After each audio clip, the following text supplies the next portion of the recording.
Someone got me curious about keto or ketogenic recipes.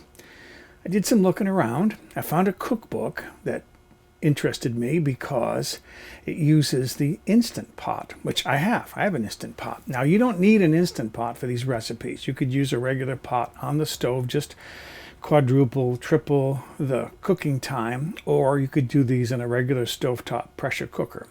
The Instant Pot really, among other things, is like an electric pressure cooker.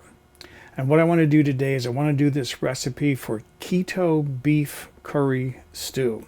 The curry bit also interested me. I'm not really into curries, but I've had some that are pretty good. So I thought this might be fun to experiment with. So let's make this keto beef curry stew. I have my Instant Pot set up here, and I have here between 2 to 2.5 pounds of stew beef, a kilogram roughly, give or take 100 grams. I'm going to put that in my pot. It's all cubed. And yes, I'm using a plastic liner here. If that freaks you out, then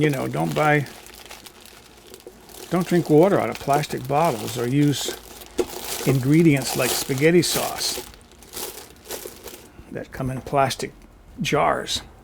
Okay, there's my beef in there. 2 to 3 cloves of garlic that I'm going to crush up with a garlic crusher to mince those in. And there's my 3rd clove of garlic.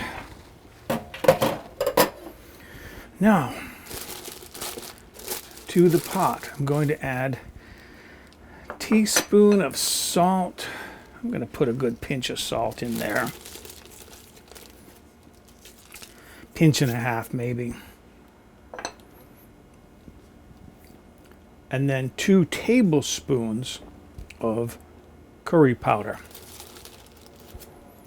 And then finally, I need 1/2 cup of beef stock. I bought this at the local store. Do I need to shake that? It says shake it up. All right, shake it up. 1/2 cup, which is about 120 milliliters of beef stock or beef broth. That's close enough. And then put that in there. All right, I'm going to give this a bit of a stir to kind of distribute that curry around.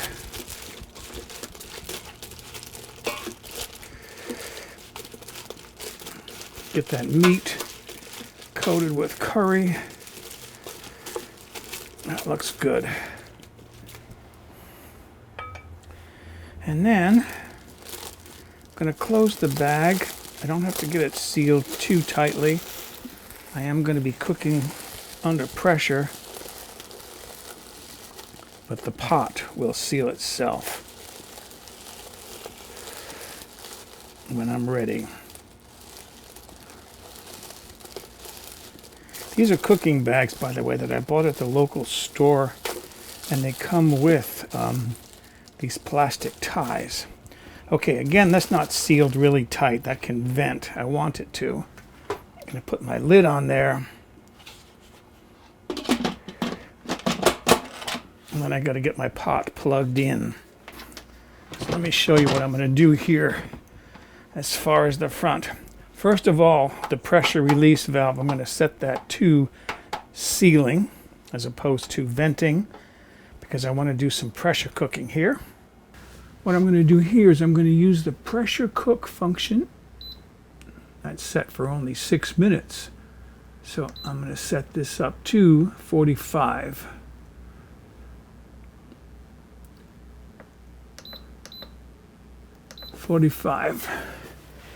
And then let that heat up and pressurize. It's set to high pressure, which is what I want. So we're ready to go. It's getting ready to start.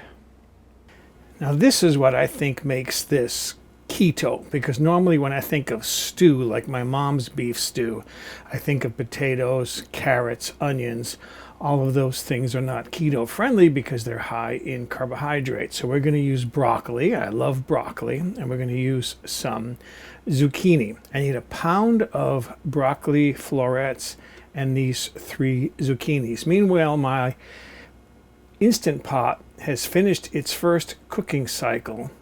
I'm going to let that depressurize naturally, at least part of the way, while I prep the vegetables.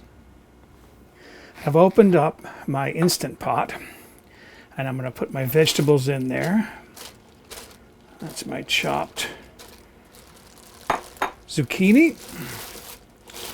And I think this is going to barely fit. I'm going to put my broccoli in there. And I should mention probably that the original recipe called for putting these vegetables in with the beef at the beginning. And I thought, what are my vegetables going to look like and taste like after they've been cooking for 45 minutes at high pressure?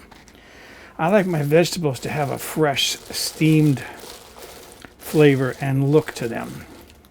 So what I'm going to do is I'm going to put my pot back together again. And I'm going to bring this back up to pressure. And I'm going to cook those vegetables for maybe 5 or 6 minutes at pressure. That should get them tender, but they should still look like fresh cooked vegetables. My vegetables have finished cooking. I used the pressure release valve to release the pressure.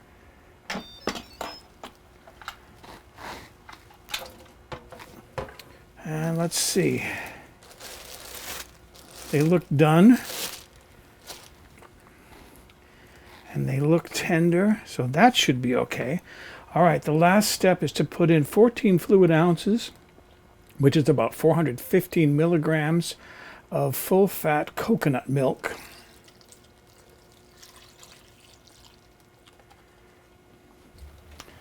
And then I'm going to move this inner pot out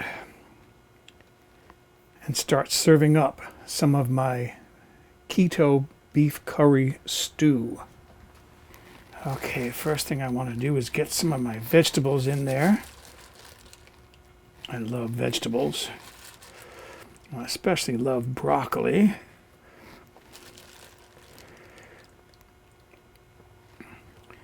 And then I'm going to get the meat in my bowl. That looks like it's cooked very nicely, very tender, like it's falling apart.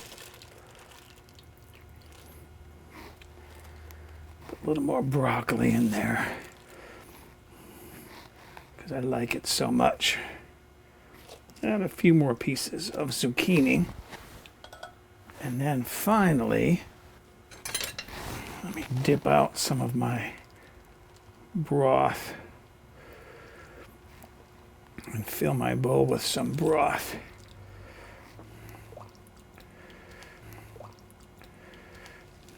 Should use a bigger ladle, but I don't have a lot of room in there to get a ladle in. Okay, one test. There. Tasting spoon. I want to taste this for salt. See if I need any salt. Yes, we'll need a little bit of salt. So I'll put a nice sprinkle of salt on there. And there it is. There's my bowl of keto beef curry stew. So there it is. A nice big bowl of my stew. I want to get a piece of my zucchini and a piece of my beef.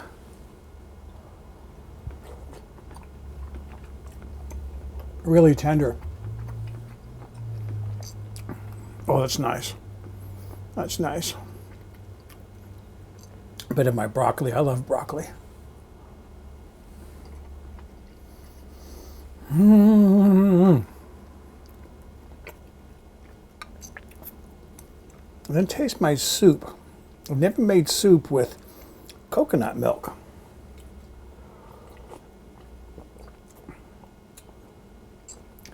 Mild. I gotta say, I was a bit worried about the curry. But that's nice. That's a nice, mild, but what should be a very satisfying bowl of soup or stew. So excuse me, I'm going to go enjoy my keto beef curry stew.